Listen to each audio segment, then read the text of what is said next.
It happens among adults, it happens among children. And so this topic, as much as possible, I will try to say all I can within the short time that has been given to me, but this is real, and it is serious. It's very serious. And we've defined what rape is. Now, rape is a form of sexual assault, and there are other forms of sexual assault as well, apart from rape. There is, and the thing is, it happens to both men and women. It happens to both boys and girls. So we cannot say, oh, I have just boy children, oh, I'm a guy. We've had adult male clients. We've had female perpetrators. So it cuts across every gender, that we have. It doesn't just happen to girls, it doesn't just happen by men, So that is it. And we've had adult clients, like I rightly mentioned. And also, when I was asked to come and speak, I was given kind of, where to tailor my talking to. And we have the traumatized victims, how it can be avoided, and how to move on and to forgive. Now, first thing that I want to point out is, when it comes to cases of rape and sexual assault, there are lots of misconceptions that we have about it. I am coming from not so much the spiritual aspect of it. I'm a believer. I'm a born-again Christian. But this is the job I do. I'm a professional counselor. So outside of my religion, outside of my spirituality, this is something that I work on professionally.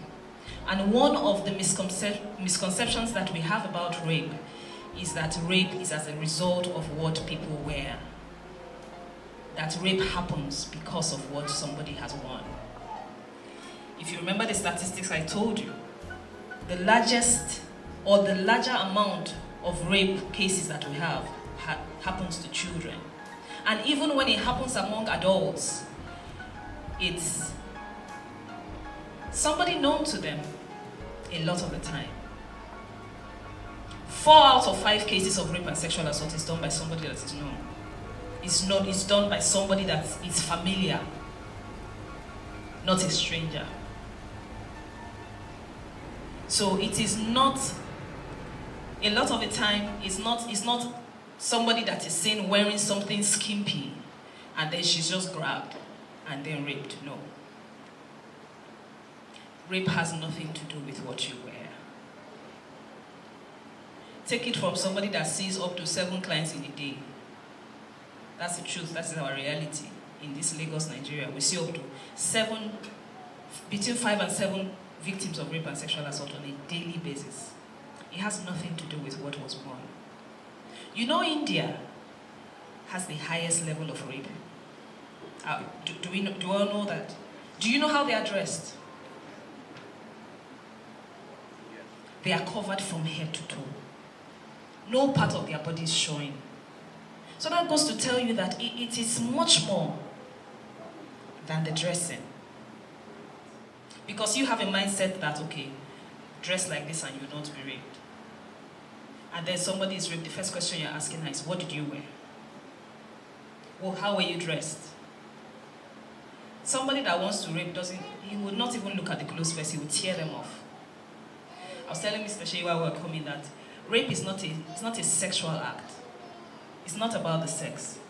It's an act of violence that is perpetrated or that is carried out, or its weapon, yes, that's the word. An act of violence whose weapon is sex. So it's never about sex. It's first of all about violence. It's first of all about violence. Now I'm just going to pick different myths and that it's easier, forgive me, but it is easier for somebody to sit and think that a man that is raping his 4-month-old child probably has some ritual purposes in mind. It's easier to think that somebody that is raping his stepdaughter, I'm sure somebody asked him to do it for money. It's easier to think that. It's easier to, imagine. It's easier to think. But it's harder to think that somebody, a sane person, nobody has asked him to do any ritual. He goes and he's assaulting a 3-year-old child, assaulting a 2.5-year-old child, a 1 year, 6 months old child. This does happen. And trust me, most of the time, it has nothing to do with rituals. It has nothing to do with rituals. This is our reality. This is the world that we live in right now. Children are not safe anymore. From the school to the church, to the compound where they play, to their teachers, everywhere, even to their parents. Children are not safe anymore. This is happening. And it is not a problem of, until we begin to realize that this is a problem that we have, and not spiritualize everything. Because you know what? A man that sees a woman as nothing else but a sex object will objectify every female. He just sees her as a sex object. And although she's fully clothed, he will see her naked. He will see a 3-year-old child, and he will see her genitals, and he will be aroused. Because that is what he is thinking. Rape is a premeditated act. Opportunistic also. Because it looks for, the person strategizes. He has thought about what he wants to do. He strategizes, and then he looks for an opportunity, and he carries out the act. It's not a matter of losing self-control. I'm trying as much as possible to deal with all these myths, so that we don't still come up and say, oh, it must have been what you all did not have control.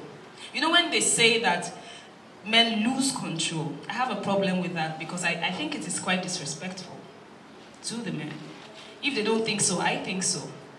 Because it's hard for me to look at a full-grown man and then to think that he cannot just control himself. He has an urge and he just loses it all. And until he satisfies that urge, he's not capable of any functioning. I don't think that represents men truly. Or does it? Please correct me if I'm wrong. Does it represent the man that you are? So why do we accept it? Why do we say that she seduced him? She made him do it. Because that's what everybody says. She made him do it. Until we begin to take responsibility for our actions. Praise God. What happens?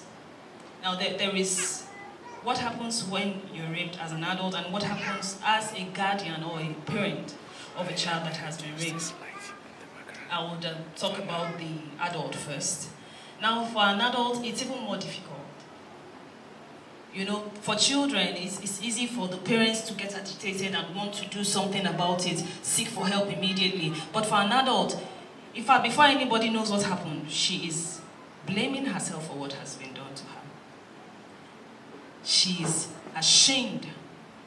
And because of the stigma surrounded by this, she may not want to talk about what has happened to her. That even begs the question, how have you reacted to somebody that has told you that story before? Can you reflect back and, think of how your reaction was to somebody who has come to you and told you that she was raped? A lot of things go through our minds. We are quick to ask, okay, what did you do? Where did you go to? Where were you? You were in his house. So what did you expect? So you went there at night. Or he took you out on a date.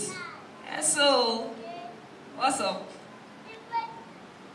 That's the mindset we have about it. And that's all wrong. A rape is 100% the responsibility of a perpetrator.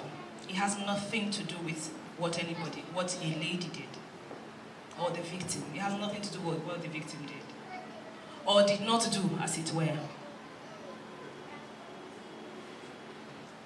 It has everything to do. A lot of the times, we have young ladies that have been raped by people that they know, people that they are close to, and they cannot talk about it because the first thing, if they even talk about it, they are not even believed. They are not even believed. So I would say, for an adult, it's very important, first thing, to get medical help. Medical help is very important. During the Sunday school, I heard it mentioned that, it's very important to get medical help so that you can prevent all these sexually transmitted infection. It's very, very important. In fact, at the center, and in a few general hospitals, but I'm very certain, I'm very confident of the center. If you are able to access the center within the first 72 hours, you are able to get treatment that will prevent you contracting HIV, treatment that will prevent you getting pregnant from that rape, and also, further medical examination. That is very, very important because